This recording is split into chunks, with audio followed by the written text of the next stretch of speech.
All right, so we have 3-inch snap swivel, and I've got some 10-pound braid. So we're going to call this the tag end. I like to wet the end down, a little bit of spit, to get those fibers to lay down. You get one loose fiber, and it can give you a hard time trying to go through these little holes. Let me get a little closer to the camera.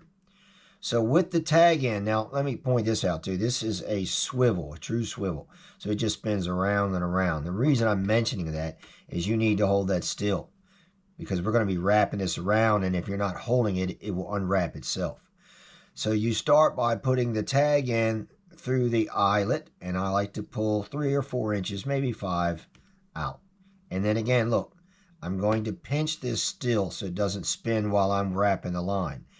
And then using your fingers, and you'll get better at this as you do it. Look, I'm just going to manually work this around the line 6 times.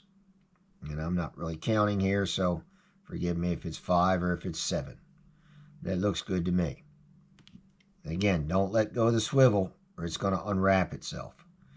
So now what we have is a loop, if you can see that, on the end. And this is where it gets kind of clumsy at times. I'm going to fish my braid, the tag end, through that little hole.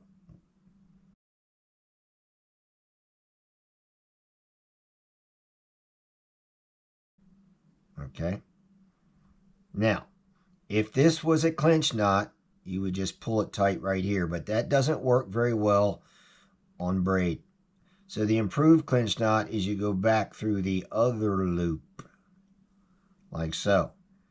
And on my version, I do that twice. Okay. So now I'm about to clinch it up. But before I do, I'm going to wet it down with some spit so that the line slides and does not bind up on itself. As you can see, it just pulls tight. And there we are. I snip off about all but about 1/8 of an inch, and that's what we end up with. Okay, let's do it again.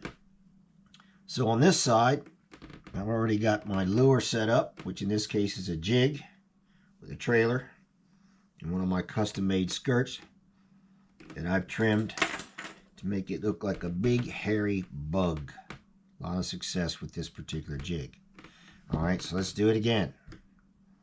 Same exact thing.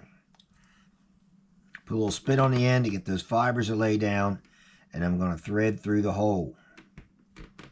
Pull out 3 to 4 inches or so, and in this case, I can spin the lure because it's got a fixed eye. All right, so there's 1, 2, 3, 4, 5, and 6. All right, now what happens a lot of times, and it happened here, is when you spin the lure, you end up with a very tight loop down there. So I've got a little trick for that. I use this little automotive pick, very similar to a dental pick, to get into the hole, to pull it apart to make that hole bigger. I don't see that well, I don't know about you, but I need all the help I can get. Now, on a regular clinch knot, you're just going to go through that loop, and at this point we would pull it tight. But for the improved clinch knot, after you've went through the loop at the eye, you're now going to backtrack and feed that tag in through the other loop.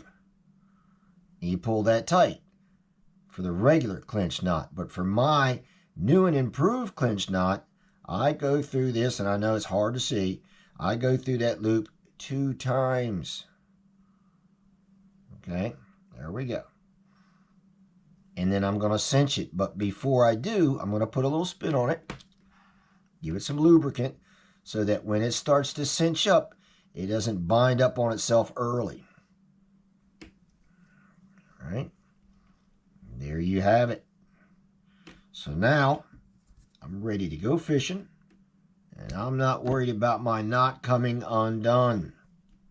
And that's how I do it.